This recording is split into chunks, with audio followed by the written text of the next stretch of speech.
Magandang araw mga kabayan. Ito po ang inyong lingkod ulit. Walang iba po, Mr. Fritz De Leon.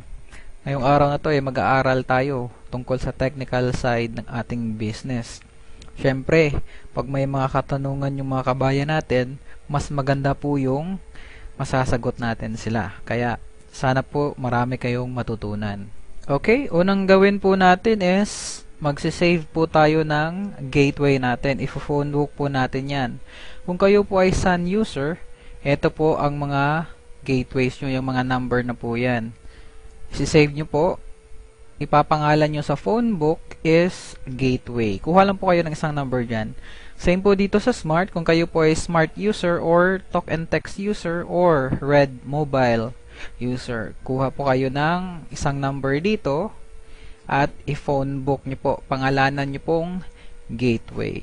Same po sa Globe, tsaka Touch Mobile. Kuha po kayo ng isang number dyan. I-phone book nyo, pangalanan yung gateway. Unang prosesong pag-aaralan natin is paano po mag-load. Ito po yung pangkaraniwang unang tanong ng ating mga bagong business partners. Okay? Ganito na pong gagawin natin. Meron po tayong commands. Ito pong commands na to ay yung LX load command. Alright? Gagawa po tayo ng message. Right?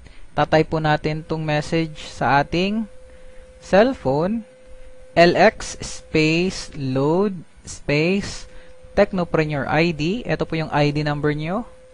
Space password or PIK, Personal Identification Key, space product code, space customer's cell phone number. Ito po yung example. LX space load space ID number space password space yung product code na ipapaload po and space cellphone number ng customer. Alright, dito po makukuha yung product code sa price list po natin. Depende po sa product na bibilhin.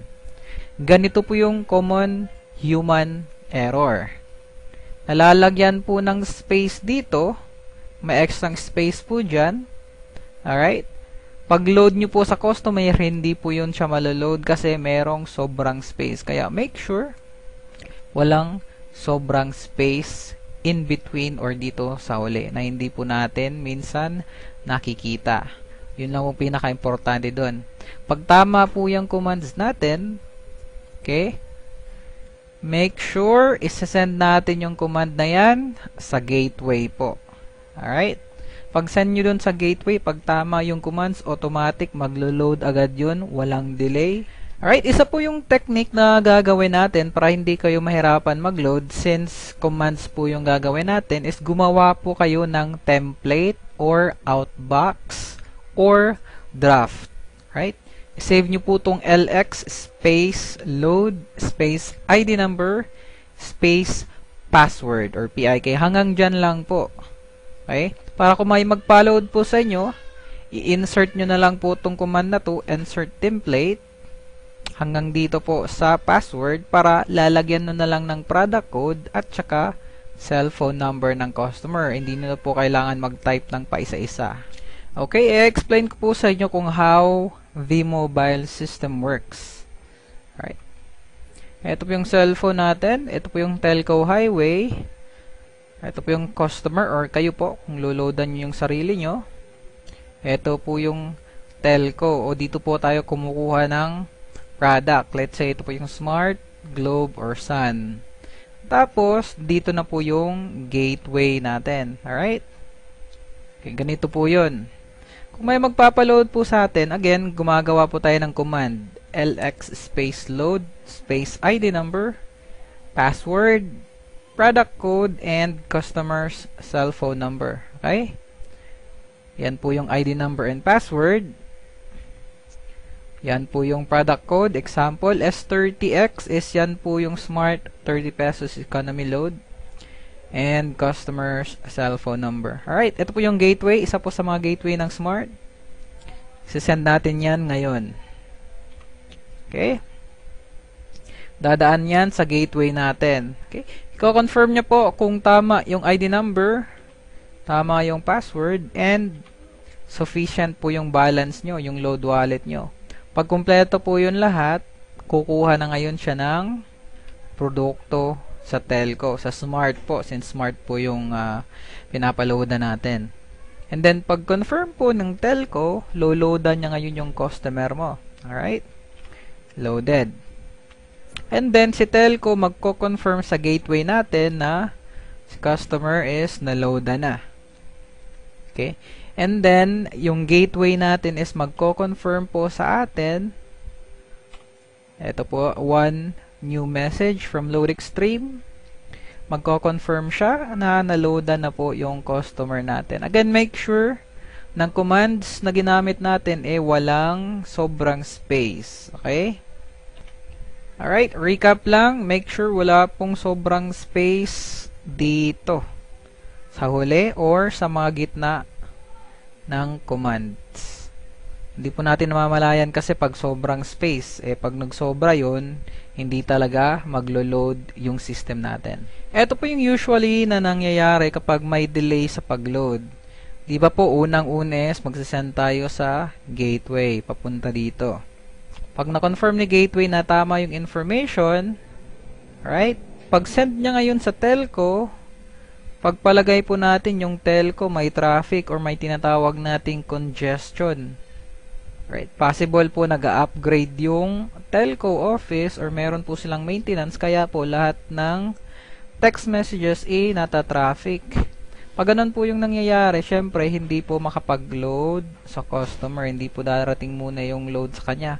Kasi po nakapila yung command natin. Alright? Kailangan po nating intindihin na yung system natin ay para pong highway. Right. Pag hating gabi po tayo pumupunta ng downtown, syempre mas mabilis po kasi walang traffic. Pero pag rush hour po, matagal pong hihintayin natin sa highway kasi po traffic. Same lang po yung sa commands natin since text po yung command natin, nata-traffic po dito sa telco. Alright? And minsan din kapag may maintenance si telco, kailangan din pong mag-maintenance ng system natin kasi po hindi pwedeng mabilis yung system nila sa atin mabagal. Dapat po pantay yung kabilisan ng ating system at saka yung telco system. Okay? And yung system po din natin, paminsan-minsan kailangan po din niya ng maintenance. Stable po yung system natin, kaya lang po mas mainam na po yung parating nagme-maintenance. Kasi po pag may nasira sa isang server dito sa ating system, damay po yan lahat. So, pangit po kapag yun ang mangyari. Kaya, minsan-minsan po, nagme-maintenance tayo. Pangalawang proseso po na pag-aaralan natin is paano po tayo mag-replenish ng load wallet natin. Siyempre po, ginagamit natin yung load wallet natin, nauubos. Kapag naubos, magpa-replenish. Okay, first option, punta tayo ng V-Mobile Office Nationwide. Sa Office po, meron pong tinatawag na loading slip. Ito po yun, fill up nyo lang po ng mga informations. Pangalan nyo po, ID number nyo, so wag nang kalimutan yung ID number nyo, cellphone number, amount po na ipapaload nyo, at yung date. Right, sulat nyo lang po yan sa Opel, ibigay nyo po sa cashier, and kami na po bahala. Yun po yung ating first option. Okay, makakatanggap po kayo ng confirmation na na-loadan na po kayo pag process po namin ng inyong reloading slip. Real time po yan yung paglo-load namin. Pagbigay mo ng resibo, pag-process namin, agad-agad na-load yun. Okay? Second choice is mag-load wallet transfer po tayo. Di ba po, mayroon tayong mga retailers. Pag naubos po yung load wallet nila, tayo lang po ang dealer na may capability na mag-transfer ng load wallet. Okay? Ito po yung commands na gagawin natin. LX space transfer space Technopreneur ID or ID nyo po space password space LX load space amount to transfer space retailer's ID number, yung papasahan nyo po ng load wallet, and then space retailer's cellphone number. Okay? Ito po yung sample ng command, lx space transfer space ID number nyo po. Ito po yung ID number nyo kasi kayo po yung dealer. Space password nyo. Space lx load command. Space amount is 500. Space ID number ng transferan nyo ng load wallet. And then space yung cellphone number nila. Again po, common human error. Make sure na walang space dito sa huling command. Alright? Kasi po pag may sobrang space niyan, pag send nyo sa gateway, hindi po tatanggapin ng system yun kasi mali. Again, make sure in between, wala pong space again. Alright? Pag tama po yung commands nyo, make sure to send it to your gateway para po ma-process namin. And again, pag tama po yung commands, walang sobra, walang human error, automatic, yung load wallet is matatransfer dun sa loadan mo ng load wallet. Okay, makakatanggap po sila ng confirmation na naloadan na po sila ng 500. And ikaw po, makaka-receive ka din ng confirmation na nabawasan po ng 500 pesos yung load wallet mo. Update lang po, kapag less than 500 pesos na load wallet yung ni transaction nyo, may bawas kang piso na load wallet. Pagpalagay natin, meron kang 1,000 na load wallet, tapos nagpa-load wallet transfer yung Tecno user mo ng 300 pesos, yun po yung minimum 300 pesos. Ang mababawas po sa load wallet nyo is 301 pesos. Kasi po, below 500, merong bawas.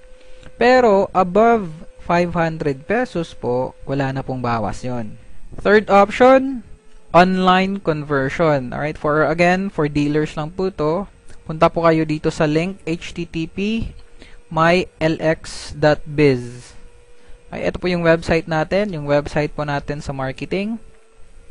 Login lang po kayo using your ID number and password. Again po, for dealers lang po to. Click nyo po yung login. Okay.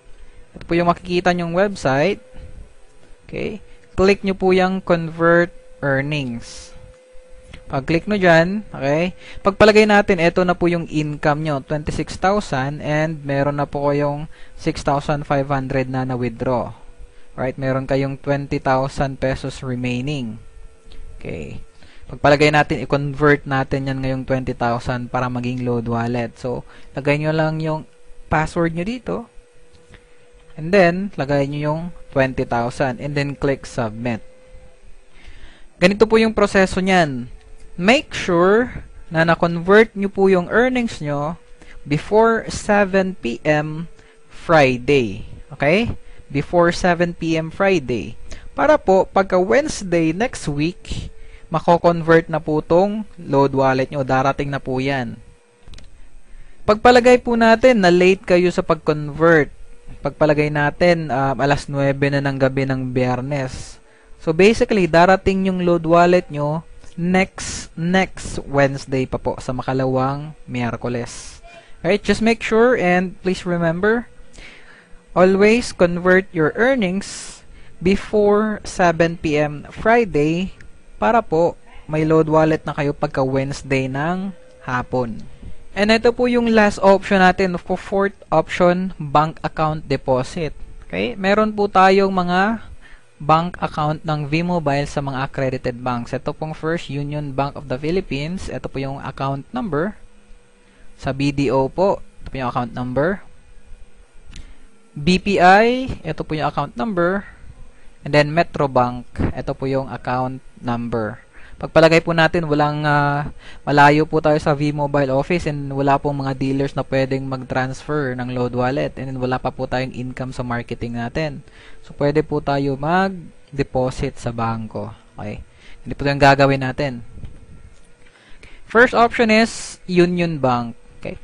Make sure, kapag Union Bank po yung ni-deposit nyo, make sure to get the bills payment slip. Right? Ito po yung mukha ng bills payment slip. Okay, make sure to get this one. Okay, lagay nyo po sa information company or institution na pagdedeposituhan nyo or babayaran nyo is V-Mobile Technologies. name nyo po. And then, account number or reference number is your vMobile ID. Okay?